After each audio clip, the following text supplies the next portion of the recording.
우리 말씀 함께 보도록 하겠습니다. 말씀은 누가복음 11장 29절에서 32절까지 말씀이고요. 요나의 표적이라는 제목으로 우리가 함께 말씀을 나누겠습니다. 누가복음 11장 29절에서 32절까지 말씀 한 절씩 교독하도록 하겠습니다. 무리가 모였을 때에 예수께서 말씀하시되 이 세대는 악한 세대라 표적을 구하되 요나의 표적밖에는 보일 표적이 없나니 요나가 니느웨 사람들에게 표적이 되음과 같이 인자도 이 세대에 두려워한다. 심판 때에 남방 여왕이 일어나 이 세대 사람을 정죄하리니 이는 그가 솔로몬의 지혜로운 말을 들으려고 땅 끝에서 왔음이거니와 솔로몬보다 더 큰 이가 여기 있으며 심판 때에 니느웨 사람들이 일어나 이 세대 사람을 정죄하리니 이는 그들이 요나의 전도를 듣고 회개하였음이거니와 요나보다 더 큰 이가 여기 있느니라. 아멘. 함께 기도하십니다. 하나님 하신 아버지 감사합니다. 하나님 우리 이제 말씀 듣습니다. 하나님 앞에 정직한 저희들 삶이 되어지기 원합니다. 듣고 멈추는 것이 아니라 듣고 실천할 수 있는 용기를 가질 수 있는 저희들 되게 하시고 이 시간 하나님 앞에 집중하며 나아갈 수 있는 우리 모두가 되게 하실 걸 믿사오며 살아 역사하시는 예수 그리스도의 이름으로 감사하며 기도했습니다. 아멘. 오늘 본문 말씀은 좀 짧게 읽었어요. 왜 그러냐면 너무 깁니다. 제가 좀 많은 부분에 대해서 오늘 좀 이야기를 할 거라서 그 오늘 전체 본문의 마지막 부분만 함께 읽었고요. 그다음에 오늘 본문의 시작은 지난주에 혹시 무슨 설교인지 기억들 하십니까? 지난주에 우리가 주기도문을 바라보면서 주기도문에서 연결되는 간청기도까지 봤어요. 그래서 우리가 지난주에 12절까지 봤고요. 오늘 이제 14절부터 전반적인 내용을 볼 겁니다. 14절부터 32절까지의 내용을 쭉 돌펴볼 거고요. 이 내용을 봄을 통해서 정말 오늘 우리가 좀 깨달아야 될 말씀이 무엇인지 함께 좀 고민해 봤으면 좋겠습니다. 오늘 읽지 않은 부분의 내용은 간단해요. 무슨 내용을 갖고 있냐면 예수님께서 귀신을 내어쫓는 사건이 발생합니다. 그때 유대인들의 지도자들이 어떤 일을 봤냐면 예수가 귀신의 왕인 바알세불의 힘을 입어서 귀신을 내어쫓는다 라는 내용이 나와요. 그리고 그 내어쫓음을 통해서 예수님이 바리새인이나 그 유대 지도자들이 예수를 비난하는 장면이 이 앞부분에 우리가 읽지 않은 부분에 나옵니다. 그리고 이 사건을 보고 이 사건을 통해서 예수님의 정체성이 무엇인지 확인할 수 있기를 원했던 사람들이 누구냐면 유대인들이었어요. 그래서 예수님의 정체성이 무엇인지를 표적으로 구하는 장면이 바로 오늘 본문에 나오는 장면입니다. 제가 좀 더 읽겠습니다. 누가복음 11장 16절에 보면 이렇게 표현합니다. 또 더러는 예수를 시험하여 하늘로부터 오는 표적을 구하니 라고 표현합니다. 지금 예수님에게 뭘 요구하는 건 하늘로부터 오는 표적을 구하고 있다는 거예요. 그 얘기는 뭘까요? 예수님이 지금 하고 계신 사역에 대해서, 예수님이 하고 계신 일에 대해서 정말 이것이 하늘로부터 온 것이고 하나님에게 허락받은 일인 거고 또한 하나님이 주도하신 일인 것에 대한 뭘 요구하는 겁니까? 어떤 걸 요구하는 거죠? 표적을 요구하고 있다라는 겁니다. 그것에 대한 답이 오늘 우리가 함께 읽은 본문의 내용인 거고요. 특별히 예수님께서 29절에 뭐라고 말씀하셨냐면 제가 읽을게요. 29절에 보면은 이 세대는 악한 세대라 표적을 구하되 요나의 표적밖에는 보일 표적이 없느니라 라고 이야기하세요. 예수님께서 뭐라고 말씀하시냐면 이 세대는 악한 세대인 거고 그 세대를 향해서 내가 할 수 있는 건 뭐다? 요나의 표적밖에 보일 것이 없다라고 이야기를 하고 있습니다. 자, 여기서 우리가 하나 생각해 볼 것이 있어요. 왜 특히 유대인들의 종교 지도자들은 예수 그리스도와 함께 항상 이렇게 대적하면서 삶을 살고 있는 모습이 나타났냐는 거죠. 예수님의 공생의 3년입니다. 이 3년 동안 예수님이 끊임없이 바리새인이든지 서기관들이든지 이런 사람들과 끊임없이 부딪혀요. 왜 예수님이 이랬을까요? 왜 그러냐면 유대인들의 입장에서 예수님은 어떤 사람이냐면 그가 선지자였는지 아니면 하나님으로부터 온 사람이라는 것에 대해서 부인할 수가 없었어요. 특히 예수가 했던 기적들을 바라봤을 때는 이거는 분명히 하나님이 보낸 사람이다라는 것의 확증적인 증거였습니다. 예수님 무슨 일을 하셨죠? 죽은 자를 살리셨고요. 앉은 뱅이를 일으키셨고 앞을 못 보는 사람들을 보게 만드셨고요. 오병이의 기적을 베푸셨을 뿐만 아니라 또한 바다를 잠잠케 하시는 놀라운 기적들을 많이 행하세요. 이런 기적들을 행한다는 것은 구약 성경에서, 그러니까 구약 시대 때 무슨 의미를 갖고 있을까요? 이건 분명 모든 사람들이 목격한 역사적인 사건이었어요. 이거는 구약시대 때 사람들은 어떤 생각을 갖고 있었냐면 이런 기적들을 일으키는 사람은 누구로부터 온 사람이라고 인정한 거야? 하나님으로부터 온 사람이라는 것, 즉 하나님의 종이라는 것에 대해 증거였어요. 이런 기적을 행한다라는 것은. 그래서 예수님을 바라보면서 이건 하나님의 종들만 할 수 있었던 일인 거고 또한 구약시대에 나오는 선지자직에 대한 공식적인 공인할 수 있는 것들이 바로 이런 기적을 행하는 일이었단 말이에요.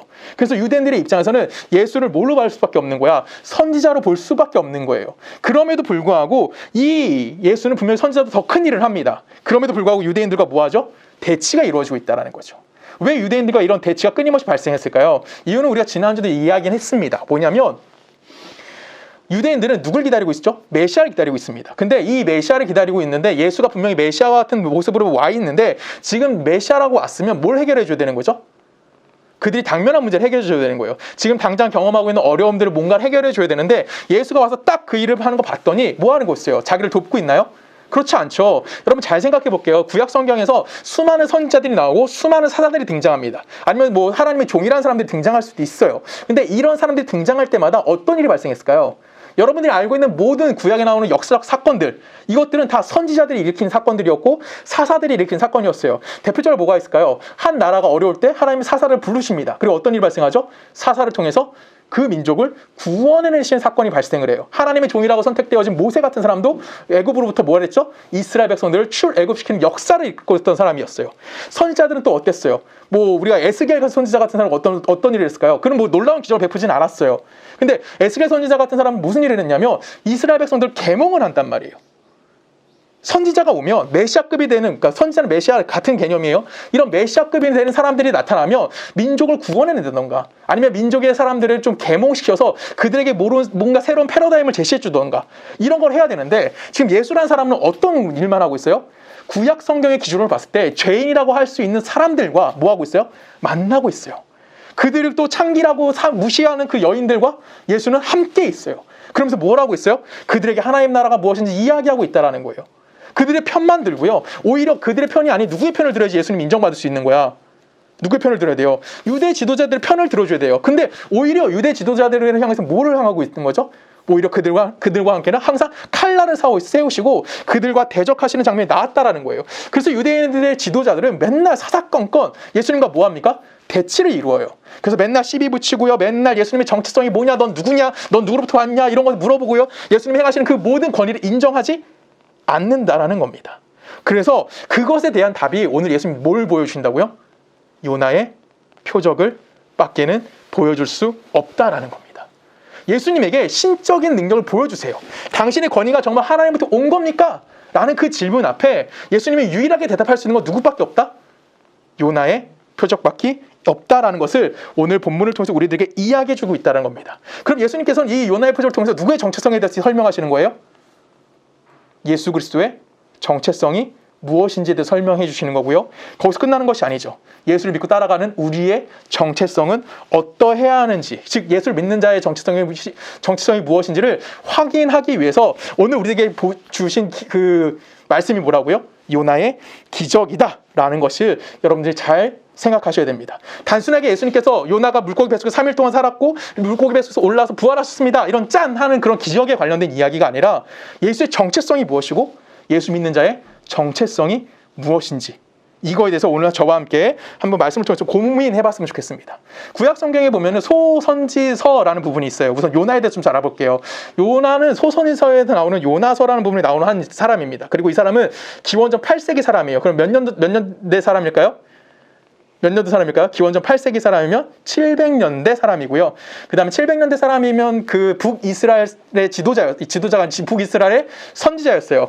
북이스라엘 선지자였고 이 사람은 또 어느 왕 때였냐면 북이스라엘의 중흥기라고 할 수 있는 여로보암 2세 때 활동했던 사람이 누구냐면 요나라는 사람입니다. 근데 뭐 여로보암 2세 때라고도 그렇게 강성하진 않았고요. 당연히 누가 있었을까요? 그 북이스라엘 주변에 있던 열강, 가장 대표적인 열강들이 누가 있었을까요? 북이스라엘 멸망시킨 아수르가 있을 거고요. 그 다음에 남쪽에서 누가 올라와요? 맨날 애굽에서 공격해오던 시기였어요. 그러니까 정세적으로는 굉장히 불안한 시기이긴 했습니다. 중흥기라서 굉장히 뭐 나라가 부자로 살긴 했어요. 꽤 성장은 했지만 어쩔 수 없이 아수르의 공격을 끊임없이 받던 시기였고 남쪽에서 애굽으로부터 끊임없는 공격을 받던 시대가 언제냐면 그 요나가 살고 있던 시대였다라는 거예요. 근데 이걸 다 떠나서 기본적으로 생각할 게 뭐냐면 이런 북이스라엘은 여러분들 알다시피 기원전 722년에 어느 나라에서 멸망받게 되냐면 아수르에서 패망받게 되어진다라는 겁니다. 그 패망의 원인 우리가 다 알아요. 이스라엘 백성들이 뭘 하지 못하죠? 하나님을 잘 섬기지 못해서 이스라엘 백성들이 그 하나님 앞에 벌을 받은 것에 대한 결과가 아수르에서 패망받았다는 걸 알고 있지만 여러분 이스라엘이 아무리 하나님을 잘못 섬기고 있다라고 할지라도 이스라엘은 원래 어떤 민족이에요? 하나님을 믿는 선민이에요. 하나님의 선택받은 선민이라고요. 근데 아수르는 어떤 민족이었어요? 하나님을 모르는 완전히 하나님과 반대쪽에 있는 하나님의 뜻과 하나님의 통치와 관계없이 살아갔던 자들이 어디였어요? 아수르였다라는 거예요.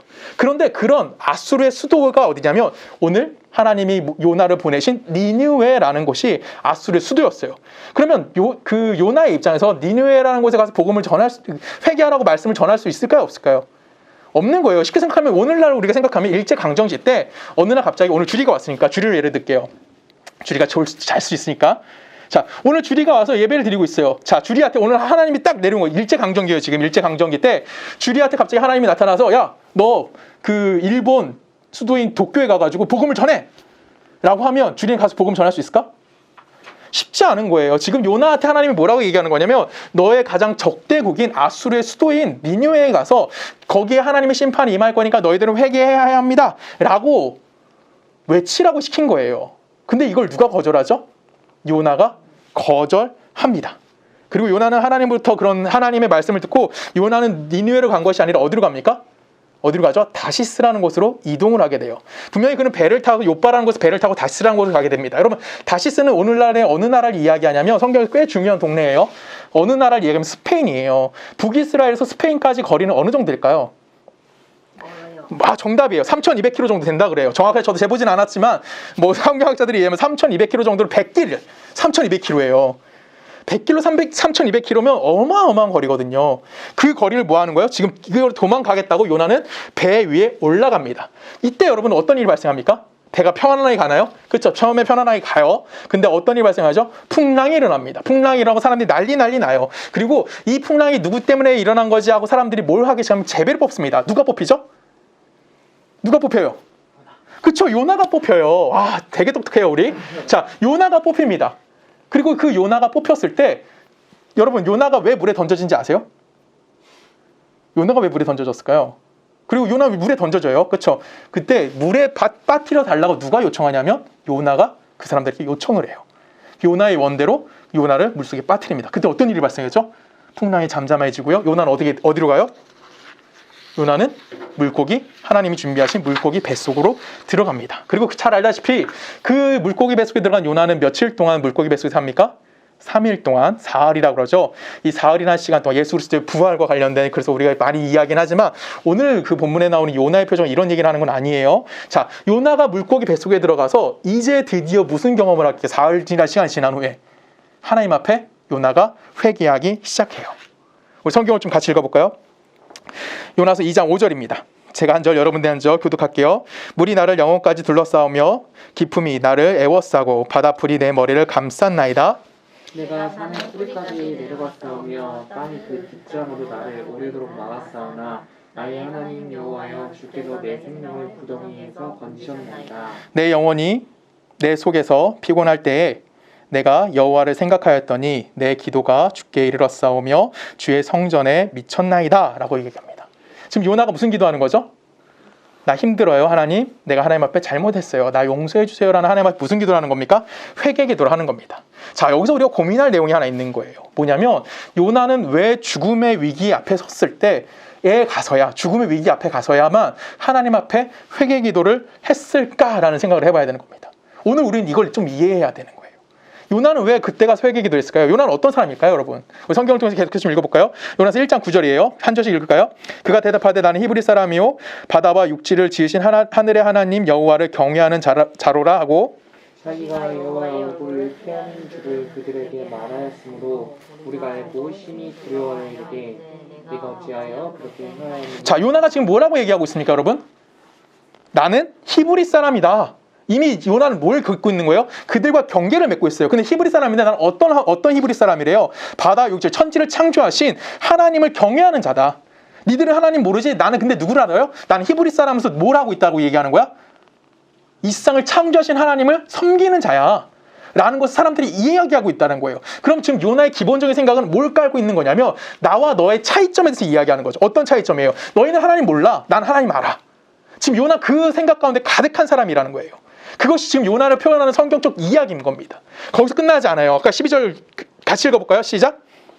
그가 대답하되 나를 또 바다에 던지라. 그리하면 바다가 너희를 위하여 잠잠하리라. 너희가 이 큰 폭풍을 만난 것이 나 때문인 줄을 내가 아노라 합니다.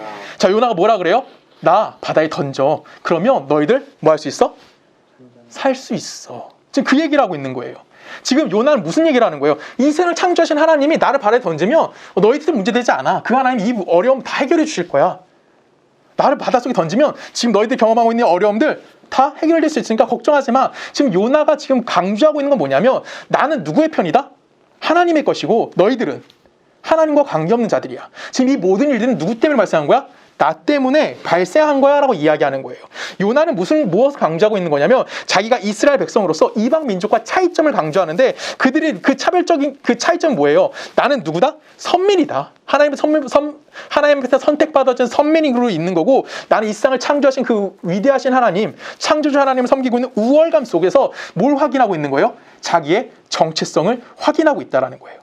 그 정체성의 기본은 뭐예요? 나는 하나님을 믿고 너희는 뭐 하지 않아? 하나님을 모르는 자야 라고 이야기하고 있는 거고 그렇기 때문에 나를 물속에 던져. 그럼 나 뭐 할 수 있다고?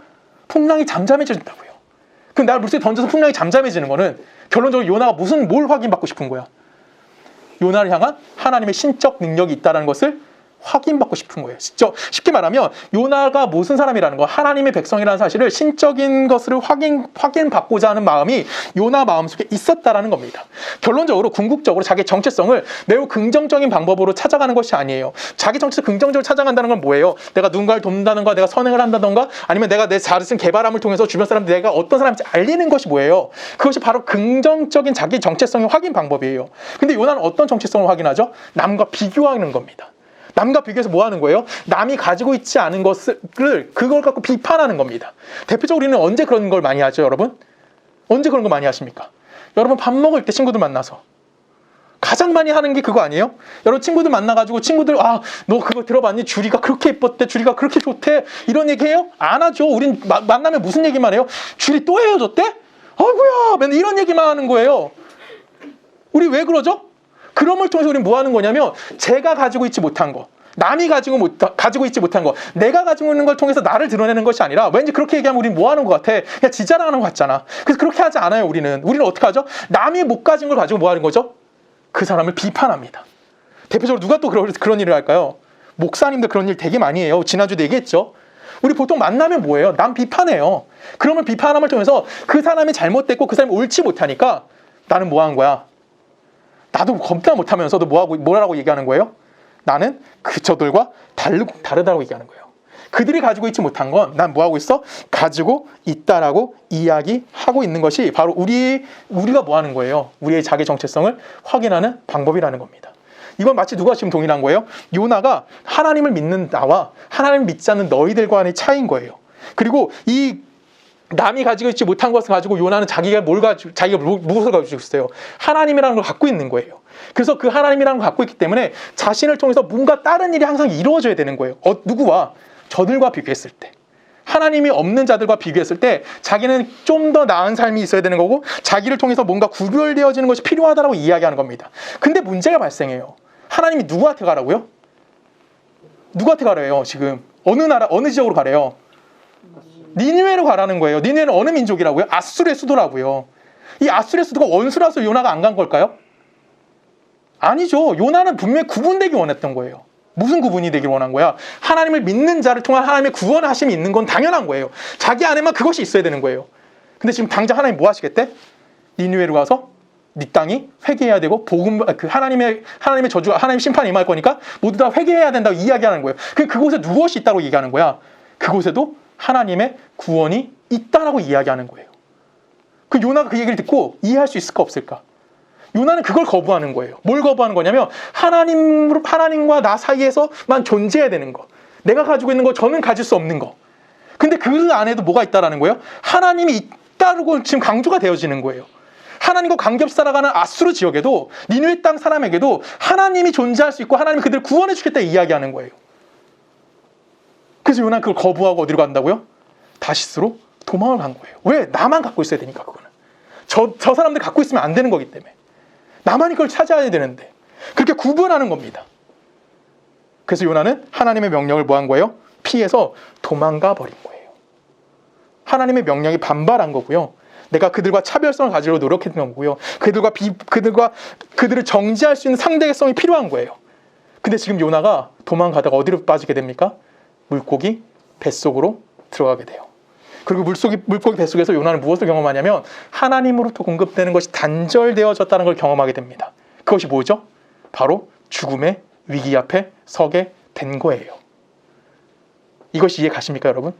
지금 요나는 그런 상황에 있다는 거예요. 요나는 뭔가 특별한 사람이 아니에요. 요나는 뭐 예수 그리스도의 뭐 부활을 상징한다, 맞아요, 그것도. 근데 요나가 더 중요한 건 어떤 상황이라는 거예요. 지금 요나는 하나님만 갖고 있고 저들과 차별적인 거, 하나님을 모르는 사람과 완전 차별됐고 하나님의 은혜와 하나님의 구원은 나에게만 있어야 된다는 것을 원했기 때문에 저들에게 다가가지 않았다고요. 그만큼 교만했던 사람이 누구예요? 요나라고요. 근데 이 사람이 지금 어떻게 됐어요? 자기에게 죽음의 위기가 찾아왔어요. 그제서야 하나님부터 공급이 끝났고 영혼의 답이 찾을 수 없는 상황이 이르러서야 요나는 뭐라는 겁니까? 하나님 앞에 회개 기도했다라는 거예요. 이것이 물고기 뱃속에 있는 누구의 모습인 겁니까? 오늘 우리가 방금 읽은 요나의 회개 기도의 내용인 거예요. 내가 비난하다가 죽었다고 생각해 볼게요. 그럼 이제 내가 더 이상 살아갈 가치가 있을까요? 내 삶에 뭔가 그런 그 존재성을 만들어낼 무언가 조건을 찾아낼 수 있을까요? 분명히 누군가의 비난함을 통해서 나라는 사람을 확인할 수 있었던 거예요. 근데 비난하는 사람이 사라졌어요. 그것이 누군가의 차별성이 완전히 철폐가 되어져 버렸어요. 그것이 존재하지 않는 상황이 됐어요. 그때 자기는 살아갈 수 있는 것을 완전히 상실하는 거예요. 요나가 지금 그런 상황이라고요. 근데 그 상황이 어느 상황이에요? 죽음의 위기 앞에 있는 상황이에요. 하나님과의 관계성이 깨어진 거고요. 그 깨어짐을 통해서 요나는 죽음의 위기밖에 없다는 것을 알게 된 상황이 지금 이 상황에서 요나가 서 있다는 겁니다. 이 서 있는 요나는 지금 이제 뭘 할 수밖에 없는 거예요. 자기도 하나님의 구원이 필요하다고 외칠 수밖에 없는 거죠. 하나님 나 좀 살려주세요라고 외칠 수밖에 없는 거예요. 마치 누가 동일해진 겁니까? 누가 동일해진 거예요? 니느웨 백성과 동일한 상황에 놓이게 된 거예요. 지금 요나는 그래서 누구에게 기도한 거예요? 하나님, 내가 선민이 아니라요, 하나님의 구원이 필요한 사람입니다. 그게 요나의 회개 기도인 거예요. 하나님, 나는 당신을 알고 있는 자였고요, 당신을 믿고 있는 자였고요, 천지의 창조주신 하나님을 섬기는 자였는데 그런 내가 아니라 이제는 물고기 뱃속에서 뭐 할 수밖에 없는 자? 죽을 수밖에 없는 자. 여기에서 내가 두려워할 수밖에 없는 자. 지금 하나님의 심판 앞에 놓여있는 누구와 당일하지 않다고요? 니느웨 백성과 전혀 다르지 않다라는 것을 알게 된 거예요. 그리고 요나는 어떻게 됩니까? 결론적으로 물고기의 토해냄을 통해서 니느웨에 가게 되죠. 그 니느웨에 가게 된 요나는 어떤 마음을 가지고 갔을까요? 아, 내가 하나님의 사람이니까 저들에게 하나님의 말씀을 전하고 하나님의 심판이 무엇인지 알게 만들음을 통해서 저들에게 하나님의 구원이 임해야 되겠다라는 생각을 갖고 그들에게 다가갔을까요? 아니죠. 요나 역시 그들과 똑같은 거예요. 야, 나도 똑같아. 나도 니들과 똑같이 누구에게 도움이 필요한 거야? 하나님의 구원하심이 필요한 거야. 그래서 요나가 5절에서 뭐라고 기도해요? 5절 보면 이렇게 기도해요. 요나가 물이 나를 영혼까지 둘러싸우며 기품이 나를 애워싸고 바다풀이 내 머리를 감쌌나이다. 나 뭐 할 수 없다고요? 나 살아날 수 없다고요. 산의 뿌리까지 내가 내려갔다고요. 저 밑에까지 내려갔고요. 그 땅에서 빗장으로 나를 오랫동안 막았대요. 이제 나는 삶의 의미가 없는 거예요. 완전히 물에 빠져 죽어갈 수밖에 없는 거. 내가 하나님 믿는 자로서 확인할 수 있는 방법이 나에겐 아무것도 없는 거예요. 왜? 지금 당장 난 어디에 있으니까? 죽음의 위기 가운데 빠져 있으니까. 마치 누구와 동일한 겁니까? 니느웨 백성과 동일한 상태에 놓여져 있는 거예요. 요나는 그들과 구별돼서 간 것이 아니라 그들과 동일한 처지이기 때문에 니느웨 성에 가서 회개를 촉구할 수밖에 없었던 선지자의 모습을 가지게 되었다는 겁니다. 그리고 요나가 4장으로 옮겨지면 이제 요나가 무엇을 하게 되냐면 니느웨 성에 가서 심판이 임할 것이다가 그 이야기를 합니다. 그리고 4장에서 그 자기가 이야기한 것이 과연 어떻게 이루어질까라고 기대하면서 쳐다보고 있어요. 근데 4장에서 하나님이 그 심판을 어떻게 하셨을까요? 내렸을까 안 내렸을까요? 니느웨에 심판을 내리지 않아요. 그때 요나의 마음은 어땠을까요? 요나가 이렇게 하나님께 얘기해요. 우리 한 줄 읽을까요? 요나가 4장 1절이에요. 요나가 매우 싫어하고 성내며 여호와께 기도하였을 여호와여 내가 복구에 있을 때에 이러하겠다고 말씀하시지 아니하시나이까. 그러므로 내가 빨리 다시스 도명하였사오니 주께서는 은혜로우시며 자비로우시며 구하시길 더디하시며 인내가 크시사 뜻을 돌이켜 재앙을 내리지 아니하시는 하나님이신 줄을 내가 알았습니다. 여호와여 원하건대 이제 내 생명을 거두소서. 사는 것보다 죽는 것이 내게 나음이니이다 하니. 지금 요나가 하나님께 뭐라고 하는 거예요? 아, 진짜 너무하네. 이 얘기하는 거예요. 기껏 왔더니 차라리 나 뭐 하고 싶다? 죽고 싶다. 왜 지금 요나가 본 건 뭐예요? 나는 이제 성 밖에서 서서 이제 하나님의 심판이 임할 거야라고 바라보고 있어야 돼요. 그 언덕 위에서 지금 니느웨가 언제 망하나 쳐다보고 있는데 안 망한다고 안 망하게 된 거죠. 그때 날이 더웠습니다. 그때 하나님이 요나를 위해서 뭘 준비하셨을까요? 박넝쿨을 자라게 하세요. 그리고 그에게 그늘을 만들어 주십니다. 그리고 그늘 가운데 요나가 시원해짐을 통해 시원함을 누려요. 그리고 성경은 또 뭐라 그러냐면 요나의 마음에 만족함이 얻었다라는 이야기를 해요. 방금 하나님께 나 죽고 싶어요 라고 했던 요나가 하나님 앞에 만족함을 얻습니다. 근데 문제가 또 발생하죠. 밤에 하나님 무슨 일을 했을까요? 벌레 한 마리를 보내세요. 그리고 박넝쿨을 다 갉아 먹게 하시고요. 그것을 시들게 만드십니다. 이때 요나가 또 뭘 할까요? 또 계속 읽을까요? 7절 읽을까요? 하나님이 벌레를 예비해서 이튿날 새벽에 그 박넝쿨을 갉아먹게 하심에 시드니라. 해가 질 때 하나님이 뜨거운 동풍을 예비하셨고 해는 요나의 머리를 조임해 요나가 흥미하여 스스로 죽기를 구하여이르되 사는 것보다 죽는 것이 내게 나으니. 자, 지금 요나가 또 뭐라고 하고 있어요? 아까도 죽고 싶다 그러고 지금 또 죽고 싶대요. 와, 완전 나 죽고 싶다 그랬어요. 누구랑 똑같아요? 누구 같아요? 예수 믿고 맨날 죽고 싶다고 하는 여러분들이랑 다른 게 하나도 없는 거예요. 우리랑 전혀 다르지 않아요. 요나는 계속해서 죽고 싶대요. 우리 계속해서 읽어볼까요? 9절부터. 하나님이 요나에게 이르시되 내가 이 박넝쿨로 말미암아 성내는 것이 어찌 옳으냐 하시니 그가 대답하되 내가 성내어 죽기까지 할지라도 옳으니이다 하니라. 여호와께서 이르시되 네가 수고도 아니하였고 제대도 아니하였고 하룻밤에 났다가 하룻밤에 말라버린 이 박넝쿨을 아꼈거든.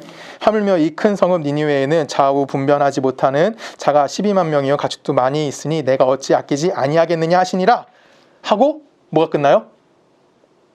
뭐가 끝날까? 요나서가 끝나버려요. 성경은 뭐에 대해서 얘기할까요? 요나가 어떤 사람입니다라고 얘기해요? 요나서는 엄밀히 따지면 요나 자체에 대한 교훈은 하나도 없어요. 요나는 이런 일을 했고 요나가 얼마나 하나님께 성실했고 얼마나 진실의 마음을 갖고 있었고 얼마나 하나님께 헌신했습니다. 우리도 요나를 닮아가야 됩니다. 이런 얘기 1도 안 나옵니다. 그냥 이렇게 끝나요. 요나의 시작은 뭐로 시작합니까? 하나님이 도망치는 바보로 시작해요. 요나의 마지막은 뭐예요? 하나님 나 죽여주세요. 만 하고 끝나버려요. 요나는 바보로 시작해서 바보로 끝나는 인생을 살 수밖에 없었다라는 거예요. 그럼 요나는 어떤 사람인 거예요? 요나는 뭐에 대해서 얘기하는 거냐면 자기의 정체성을 이웃과의 차별성을 둠을 통해서 그 차별을 통해서 내가 뭘 깨닫는 거야? 내가 가진 자로서의 정체성이 무엇인지 알고자 했던 자였다라는 거예요. 근데 그 정체성을 누가 깨시겠다고요? 하나님이 깨버리시는 거예요. 왜?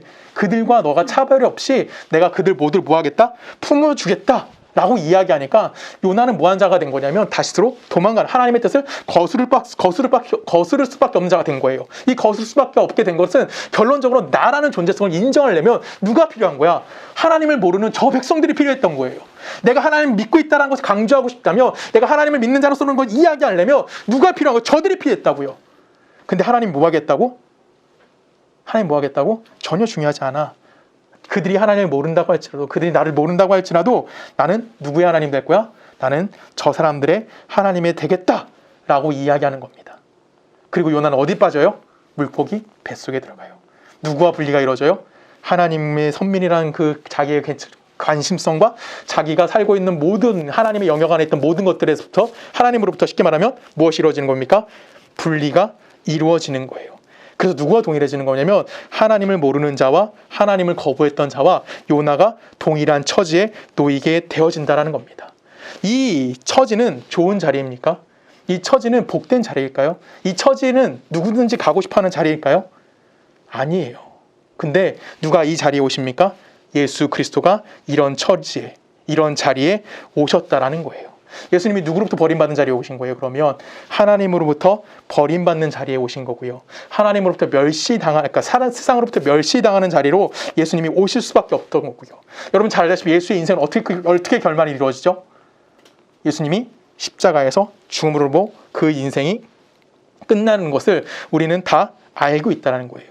지금 예수님께서는 하늘로부터 오는 표적을 구하고 있는 유대인들을 향해서 누구의 표적을 보여주신다고요? 요나의 표적밖에 보여주지 못한다라고 이야기하는 겁니다. 지금 이스라엘 사람들이 예수님에게 하늘로부터 오는 표적이 뭡니까? 라고 요구했던 건 무슨 의미인 거예요? 그들이 뭘 갖고 싶은 거야? 세상과 구별되는 것이 무엇인지 알고 싶었다는 거예요. 예수 당신이 정말 선지자라면, 예수 당신이 정말 하나님의 종이라면 신적 능력을 가짐을 통해서 뭘 하고 싶은 거야? 우리와 저들을 구별시켜 주세요. 이런 요구를 했던 거예요. 그때 예수님 뭐라고요? 나는 그런 구별하기 위해서 온 분이 아니다라고요. 하나님은 이런 구별을 만들기 위해서 예수 이 땅에 보내신 분이 아니라 누구와 동일한 모습으로? 요나와 동일한 모습으로. 어떤 것이 필요한? 하나님의 구원의 은혜가 필요한 그런 자로서 예수를 이 땅에 보내주셨기 때문에 예수님은 누구의 표적밖에 보여주실 게 없다고요? 물고기 뱃속에 들어가서 3일 동안 죽었다 살아났습니다. 짠! 한 그런 부활의 능력을 갖고 있는 예수의 모습을 보여주기 이전에 누구의 모습? 하나님부터 분리되어 있는 상태. 세상으로부터 멸시받을 수밖에 없는 상태와 세상 사람들과 동일한 조건 속에 들어와 있는 그런 예수를 어디로 보내주신 겁니까? 우리가 살고 있는 이 땅 가운데 보내주셨다라는 거예요. 그리고 그 아들을 어디까지 모르셨어요? 이 세상에 말하는 죽음의 자리까지 보내신 거예요. 그 자리에서 예수님은 누구로부터 버림받습니까? 하나님으로부터 버림받는 자리에 내려가게 됩니다. 우리는 예수 그리스도와 우리의 구원을 이야기할 때 너무나 좀 미워하는 경향이 있어요. 분명히 미워하는 것이 잘못된 것이 아니에요. 그렇죠? 그 은혜는 너무나 크고 아름다운 은혜이기 때문에 우리는 그것을 분명히 이야기할 수는 있어요. 아름답게 이야기하는 문제되지 않습니다. 근데 그것보다 더 중요한 건 뭐냐면 예수님은 어떤 자로 이 땅 가운데 내려오셨느냐를 좀 고민해 봐야 되는 거예요. 예수님이 이 땅 가운데 어떤 자로 오셨냐면 버림받는 자로 오셨다라는 거예요. 예수가 버림받는 자라는 것은 우리가 어떻게 알 수 있어요? 예수님이 십자가의 죽음 앞에 뭐 하셨습니까? 하나님 앞에 무슨 기도하셨어요? 마지막 예수님이 절규가 뭐죠? 엘리 엘리 나마 사막다니. 아버지요 아버지요 나의 하나님 어찌하여 나를 버리십니까? 예수는 누구로부터 버림받았다고요? 나의 하나님에게. 그 자리로 누가 보내신 거예요? 예수가 보내짐을 받은 거고요. 그 버려지는 자리 가운데 뭐 하는 거예요? 예수가 가셨다라는 겁니다. 그 자리에서 누구를 담으셨어요? 하나님과 관계없이 살고 있던 우리 모두를 품어주셨어요. 즉 예수의 이 땅에 보내신다는 것은 하나님을 거절하고 하나님 필요 없다고 하는 그 자리로 도망갔던 자들에게 뭐 하는 겁니까? 그들을 찾아가실 수 있도록 예수가 이 땅에 내려오셨다라고 이야기하는 겁니다. 우리는 예수를 믿음을 통해서 무엇이 되냐면 하나님의 자녀들이 되었습니다. 그리고 우리는 그 구원의 은혜로 말미암아 또한 어떤 자리가 되는 거예요? 예수가 보내진 자리로 가게 되는 거예요. 근데 우리는 그것을 맨날 잊어버리고 우리 맨날 무슨 얘기만 해요? 우리도 맨날 요나가 돼요. 나는 예수 믿는 자고 너희는 예수 믿지 않는 자야. 내가 예수 믿는 자이기 때문에 나는 이런 일을 할 수 있는 거야. 너는 예수 믿지 않는 자이기 때문에 뭐 하는 거야? 너희들은 못 하는 거야. 우리가 대표적으로 하는 게 뭐예요? 예수 믿고 선행하고요. 예수 믿고 궁유를 베푸고요. 예수 믿고 뭐도 하죠? 옳은 것도 행해요. 그래서 그 안에서 우리는 또 뭐도 합니까? 참고 또 참아요. 그래서 우리는 뭘 깨닫고 싶냐면 내가 가지고 있는 힘이 뭔가 모르게 세상 가운데 드러나기를 원한다라고 이야기합니다. 그리고 내가 뭔가 선행을 베푸고 내가 무언가 함을 통해서 그것이 내가 가지고 있는 기독교의 힘이 세상 가운데 인정받고 싶어하는 것들이 뭐예요? 바로 우리라는 거예요. 마치 노아동이란 거죠. 요나가 박넝쿨 앞에서 죽고 싶어요. 하나님 왜 이래요? 차라리 나 뭐 해주세요? 죽여주세요. 그렇게 분내는 것이 우리 모두에게 동일한 거예요. 우리도 뭘 생각하고 있냐면 하나님 믿는 자, 쉽게 말하면 요나가 갖고 있던 선민사상을 우리도 동일하게 갖고 있다는 겁니다. 이 세상을 갖고 이 생각을 갖고 하나님을 모르는 자들 속에서 나는 자꾸 하나님 믿는 자로서의 모습을 드러내보고 싶은 거예요. 맨날 우린 욕하죠. 욕한다기보다는 맨날 왜 내가 예수 믿어서 이런 불이익을 당해야 되냐? 왜 내가 예수 믿는다고 이런 고난을 당해야 되냐? 왜 내가 예수 믿는다고 이 세상 사람들 앞에서 좀 약한 모습 가운데 살아야 하느냐? 이것이 요나의 불만이었고요. 오늘 우리의 불만이 아닐까요? 그리고 지금 2000년의 교회 역사 속에서 이 불만은 단 한순간도 없어진 적이 없었을 겁니다. 우리는 이런 걸 뭘 하게 되냐면 자꾸만 내가 예수를 믿는 걸 뭘로 생각하길 원하는 거냐면 기능적으로 생각하길 원해요. 그래서 예수를 믿어서 뭐 하는 거예요? 내가 잘 돼야 되는 거고 내가 형통한 길을 가야 된다고 생각하는 겁니다. 그래야지만 뭘 할 수 있다는 거예요? 하늘로부터 오는 표적을 가질 수 있다고 생각하는 거예요. 내가 무언가 좋아지는 걸 가져야지만 내가 뭔가 옳은 길을 가야 되만 뭘 할 수 있다고 보는 거냐면 저 사람은 하나님 믿는 사람이구나. 그런 표적이 딱 떨어지길 원했다라는 거예요. 그 길이 어떤 길입니까? 예수께서 오신 성육신의 길을 가는 거였어요. 우리는 그 길을 따라가는 겁니다. 그리고 그 십자가 앞에서 우리는 뭐 하죠? 예수님 마지막 십자가에서 뭐 하셨습니까? 죽임을 당하셨어요. 여러분, 예수와 함께 십자가에 살던 강도들 기억나실 겁니다. 그렇죠? 그때 그 한 강도를 향해서 예수님 뭐라고 말씀하시죠? 오늘 밤 네가 나와 함께, 회개한 강도를 향해서 예수님 뭐라고 말씀하세요? 오늘 밤 네가 나와 함께 낙원에 있으리라. 굉장히 좋은 말씀이에요. 은혜죠. 그래서 아멘. 그래서 우리 가끔 얘기하잖아요. 저 강도처럼 예수님 믿고 싶다. 죽기 직전에 예수님 믿어가지고 세상에 그냥 막 살다가 죽기 전에 예수님 믿어서 그 은혜의 경험을 빠지고 싶다. 이런 얘기도 되게 많이들 해요. 저도 그러고 싶기도 해요. 이 강도 회개가, 우리는 그래서 이 강도 회개를 다들 기억을 해요. 근데 혹시 여러분 이 말 다들 기억하실지 모르겠어요. 그 앞전에 다른 강도가 뭐라고 했죠? 네가 만일 하나님의 아들이여거든 너 스스로를 구원해라. 그때 예수님 뭐 하셨습니까? 아버지, 저들이 하는 말을 알지 못합니다. 저 사람들을 용서해 주세요. 라고 기도하십니다. 우리에게 어떤 걸 요구하시는 겁니까? 그 모욕받는 자리에서 그들을 위해서 기도할 수 있는 자리까지 내려가라는 거예요. 여러분, 이 강도가 구원 받았을까요? 이 강도가 구원 받았을까요? 성경에는 이 강도가 구원 받았는지 받지 않았는지 답을 제시하지 않아요. 그 몫은 누구 겁니까? 하나님의 것이에요. 근데 그 강도는 뭘 강조하는 거냐면 예수 그리스도를 모욕하는 그 현장에서 그리스도인은 예수가 그들을 위해 기도했던 것과 동일한 모습으로 보여야 된다고요. 그들을 향해 기도할 수 있는 차원에까지 살아내야 함에 대해서 이야기하고 있다는 겁니다. 요나의 표적에서 우리는 예수님이 하늘로부터 온 종이라는 것을 알고 있어요. 그리고 뿐만 아니라 요나의 표적을 통해서 또한 예수가 어떤 존재가 되는 거예요?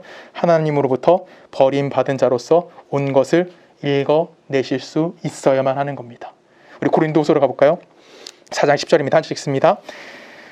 우리가 항상 예수의 죽음의 몸에 짊어짐은 예수의 생명이 또한 우리 몸에 나타나게 하려 함이라. 우리 살아있는 자가 항상 예수를 위하여 죽음에 넘겨짐은 예수의 생명이 또한 우리 육체에 나타나게 하려 함이라. 그런즉 사망은 우리 안에서 역사하고 생명은 너희 안에서 역사하느니라 라고 합니다. 우리는 하나님이 우리를 어디까지 보내신다고요? 여러분은 어떻게 한대요? 죽음을 몸에 짊어짐을 10절에, 그렇죠? 여러분 뭐 한대요? 우리에게 매일같이 죽음의 사망의 자리까지 버려지듯이 하나님이 우리를 뭐 하는 거예요? 죽은 자의 자리로 보내신다라는 거예요. 하나님이 아무런 보호도 해주지 않는 것 같고요, 아무런 증거도 주지 않는 자리 같고요, 또한 하나님이 아무런 간섭도 하는 것 같이 보여지지 않는 자리로 어떻게 된다고요? 매일 죽음의 앞에 놓이게 된다라는 겁니다. 그리고 현실 앞에서 우리는 뭐 하게 되냐면 세상이 우리를 향해서 휘두르는 칼을 맞는 거고요, 피를 흘리는 거고요, 그러면서 우리는 뭐 해주는 겁니까? 그들을 품어 안아주는 거예요. 여러분, 그들을 안아준다는 것이 뭘까요? 그냥 그들 그래 너희도 불쌍해 하고 울어주는 걸까요? 그런 심파적인 이야기라는 것이 아니에요. 우리가 해야 되는 역할에 대해서 이야기하는 겁니다. 세상은 우리를 향해서 적대적인 행위를 보이고요, 세상은 우리를 향해서 분노하고요, 또 우리는 그 세상 속에서 외롭게 살아갈 수밖에 없고요, 또 그 세상 속에서 우리는 고통을 당합니다. 근데 그 고통을 어떻게 이해해야 되는 거예요? 세상 사람들과 다르게 이해해야 되고요, 세상 사람과 다른 방법으로 해결해야 되는 거고, 또한 세상 사람들과 다른 방법으로 그들 앞에 질 수 있어야 하는 것이 바로 우리의 자세인 겁니다. 세상은 우리를 향해서 뭐라고 얘기해요? 죽여야지만, 남을 죽여야지만 비로소 자기가 누구인지 존재성을 확인할 수 있는 그런 세상이에요. 남들과 경쟁해야 되고요, 고단한 현실을 살아야 되고요, 매일같이 화를 내려야 되는 거예요. 근데 그런 똑같은 현실 속에서 우리 이 세상 안에 답이 있다는 것이 아니라 누구에게 답이 있다는 걸 아는 자들입니까? 예수 그리스도 안에 답이 있다는 것을 알고 있는 자들이기 때문에 그 모든 현실을 뭐 할 수 있어야 돼요? 감수할 수 있는 자라는 거예요. 무엇까지도? 죽음까지도요. 그것을 감수할 수 있는 자리에 지금 누가 서 있는 겁니까? 누가 서 있는 거예요? 우리가 서 있는 거예요. 그게 예수 믿는 자의 정체성이라는 겁니다.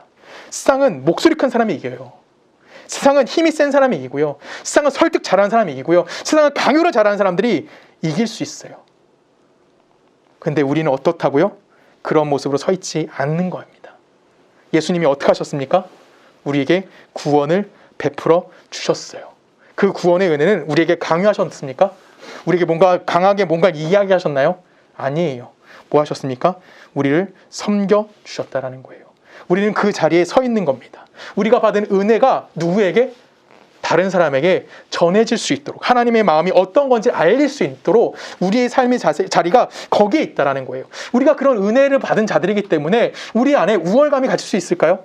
우리 안에 누군가를 가질 수 있는 타격감을 가질 수 있을까요? 누군가를 공격할 수 있는 힘이 우리 안에 있을까요? 아니요. 우리 그런 것이 없어요. 기독교는 절대 그런 얘기가 없어요. 내가 더 가졌는지 더 못 가졌는지 이런 거 갖고 답이 되지 않는다고요. 그 가진 자는 하나님이 그 자리에 그 사람을 보낸 거예요. 그 사람이 가진 것 때문에 풍요로워지나요? 그 사람이 많이 가졌기 때문에 그의 영혼이 해답을 찾았나요? 그럼 빌 게이츠가 제일 잘 살아야죠. 그렇지 못하잖아요. 가난할 수도 있어요. 하나님이 가난한 자리를 보냈어요. 그 가난한 자리에 들어가서 내가 경제로 가난하기 때문에 내가 좌절됩니다, 영혼에 답이 없습니다를 찾는 것이 아니라, 내가 부하든지 가난하든지 내가 하나님의 은혜 안에 있기 때문에 내 삶의 모든 것들은 누구의 손길 안에 있다? 하나님의 손길 안에 있다. 하나님의 은혜 안에 있다. 하나님만이 우리의 답이 되신다는 것을 세상 사람들 앞에 보여줘야 되는 역할로서 지금 누가 서 있는 겁니까? 우리 모두가 그 자리에 서 있다는 것을 여러분들이 기억하셔야 돼요. 그래서 우리가 하나님이 보내신 이 세상에서는 누군가와 싸우거나 누군가를 통해서 자기의 것을 드러내는 것이 아닙니다. 우리가 살아가는 이 세상 속에서는 뭐 하는 겁니까? 성경은 어떤 사람들에 대해서 평가를 내리는 것을 굉장히 꺼려합니다. 왜 그럴까요? 모두 다 뭐한 자들이에요? 모두 다 뭐한 자들, 하나님의 구원이 필요한 자들이기 때문에 그래요. 니느웨 백성도 하나님의 구원이 필요했고요. 하나님의 선민이라고 하는 요나도 누가 필요했어요? 하나님의 구원이 필요했어요. 그 자리에 누가 보내진 겁니까? 예수 그리스도가 보내진 거예요. 예수 그리스도의 삶은 어땠습니까? 가난했고요. 예수 그리스도의 삶은 고단하셨고요. 예수는 죽임을 당하셨습니다. 근데 그 위협 가운데 뭐 하셨어요? 이 세상의 모든 시험을 견뎌내셨어요. 우리는 그 은혜를 입은 자들입니다. 그리고 하나님의 은혜가 얼마나 큰지는 우리가 이 땅을 살아가면서 아직은 내가 잘 못 느낄 수 있어요. 근데 이 땅을 살아가면서 세상부터 받는 공격이나 세상으로 받는 유혹이나 그것 안에서 내가 답이 없으면 발견해지는 거예요. 그것이 하나님이 우리에게 주신 은혜라는 거예요. 그 은혜 안에서 뭘 찾는 겁니까? 내가 이 땅을 살아갈 수 있는 자로서, 또 하나님의 은혜를 실천하는 자로서 그 자리에 내가 담대하게 서 있을 수 있다라고 이야기하는 겁니다. 그래서 기독교는 절대란 말은 안 쓸게요. 기독교는 기능적인 면을 강조하는 종교가 아니에요. 기독교의 힘을 자랑하지 않아요. 기독교는 세상을 구한다던가, 가난한 자들을 가난해서 우리를 해방시켜준다던가, 아니면 병으로부터 우리를 낫게 한다던가, 이런 얘기는 기독교의 본질이 아니라는 겁니다. 이건 기능적인 문이에요. 그 일에 쓰임 받을 수도 있어요. 그래서 그걸 절대란 얘기는 안 쓰는 거예요. 분명히 나라를 구할 수도 있고요, 가난해서 해방시킬 수 있고 병을 낫게 할 수 있지만 기독교의 핵심은 거기에 있지 않다고요. 기독교의 핵심은 어디 있습니까? 기독교의 본질은 어디에 있는 거예요? 모든 자들이 구원을 받는 자리에 있다는 거예요. 근데 그 구원을 받는 것은 누구를 통해서 이루어지는 겁니까? 예수 그리스도가 죽임을 당하심을 통해서, 예수 그리스도 죽음의 한복판에서 생명의 문을 여신 것처럼 여러분의 인생에도 뭐 하는 거예요? 똑같은 죽음의 위기가 놓여져 있다는 거예요. 그리고 그 죽음의 위기 가운데 여러분 무슨 문을 여시는 겁니까? 우리가 부활의 문을 여는 겁니다. 이것이 신앙의 무엇입니까? 본질이다라고 성경은 우리들에게 이야기합니다. 우리 에베소 말씀을 통해서 이 말씀을 좀 더 깊이 생각해 보기로 합니다. 에베소 1장 3절입니다. 찬송하리로다 하나님 곧 우리 주 예수 그리스도의 아버지께서 그리스도 안에서 하늘에 속한 모든 신령한 복을 우리에게 주시되, 곧 창세전에 그리스도 안에서 우리를 택하사 우리로 사랑 안에서 그 앞에 거룩하고 흠이 없게 하시려고 그 기뻐하신 뜻대로 우리를 예정하사 예수 그리스도로 말미암아 자기의 아들들이 되게 하셨으니, 이는 그가 사랑하시는 자 안에서 우리에게 거둬주신 바 그의 은혜를 인하여 찬송하게 하려는 것이다. 아멘. 지금 여기서 우리를 뭘 부르셨대요? 뭘 부르셨대요? 5절에 보면 그 기뻐하실 대로 우리를 예정하사 예수 그리스도로 말미암아 자기의 뭐가 되겠다? 아들이 되게 하겠다. 우리를 뭘로 부르셨다는 거예요? 우리 모두를 하나님의 자녀로 불러주셨어요. 자녀라는 건 매우 독특한 지위를 갖습니다. 그렇죠? 여러분, 자녀가 된다는 것은 어떤 걸까요? 부모가 가지고 있는 모든 영광을 가지는 자예요. 누릴 수 있는 자라는 거예요. 그렇죠? 그것이 누구의 특권이에요? 자녀가 가질 수 있는 특권이라는 겁니다. 부모와 뭐와 무슨 존재가 되는 거예요? 같은 존재가 되는 거예요. 내가 무엇을 했기 때문에 부모님의 자녀가 되는 것이 아니라 부모의 자녀이기 때문에 내게 무엇이 주어지는 겁니까? 부모의 능력과 권한이 우리들 안에 주어진다는 거예요.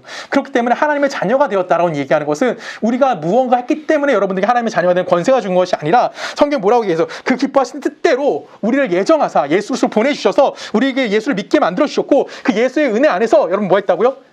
하나님의 자녀가 되게 하셨어요. 그리고 하나님의 영광이 무엇인지 우리에게 얘기해 줍니다. 그 영광이 뭡니까? 6절에 보면은 그의 은혜의 영광을 찬송하게 하겠다. 뭘 찬송하게 한다고요? 은혜의 영광이에요. 여러분 은혜가 무엇입니까? 가질 수 없는 자에게 거저 주신 거예요. 용서받을 수 없는 자에게 용서해 주시는 거고요. 받을 수 없는 자에게 주어주는 것이 뭐예요? 그것이 하나님의 영광인 거고요. 자신과 대적하는 자에게, 자신을 대적하는 자의 편을 들어주시는 것이 누구라고요? 하나님이 우리들에게 주시는 영광이라는 겁니다. 하나님이 그것을 우리들에게 주신 거예요. 우리의 정체성은 내가 누군가를 정죄하고 누군가를 비난하고 누군가를 차별하고 누군가 앞에 내 것을 자랑함을 통해서 우리 자리를 증명하는 것이 아니에요. 여러분 어떻게 하시는 겁니까? 예수가 우리를 섬겼던 것처럼 우리도 그들을 섬기는 겁니다. 세상은 무지하고요. 세상은 미련하고요. 오만하기도 합니다. 근데 그것을 우리가 뭐 하는 겁니까? 기꺼이 감수하는 겁니다. 그것이 십자가의 길인 거예요. 그것이 우리가 지금 2달 넘게 이야기하고 있는 제자로서의 길이라는 겁니다. 오늘 그리고 나서 여러분들이 얼마나 하나님 앞에 쓸모있는 자들이라는 것을 찾아가야 되는 거예요. 그러면 우리의 쓸모있음, 우리의 기능적인 모습은 언제쯤 나타나야 될까요? 내가 정체성을 확인한 다음.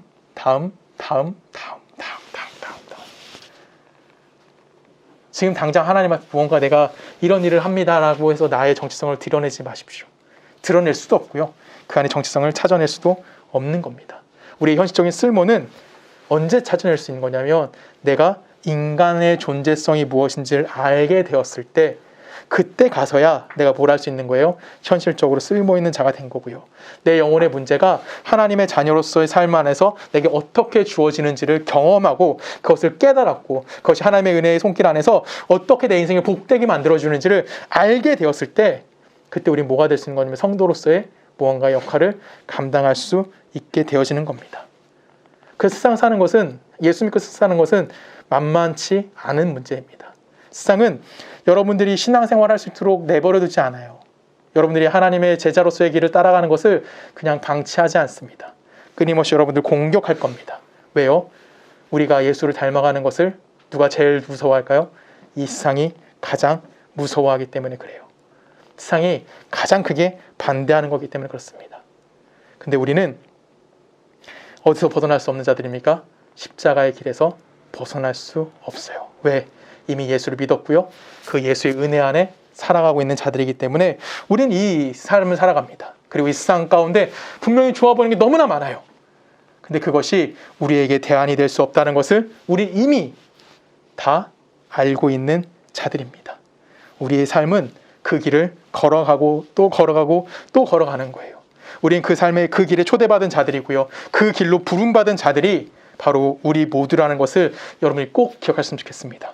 우리의 인생에 고단함이 분명히 있습니다. 근데 그 고단함은 하나님의 무엇이든가 은혜의 영광이 되는 기적의 길이라는 것을 여러분들의 인생을 통해서 꼭 경험하시기를 주님의 이름으로 간절히 부탁드립니다. 우리 함께 기도하십니다.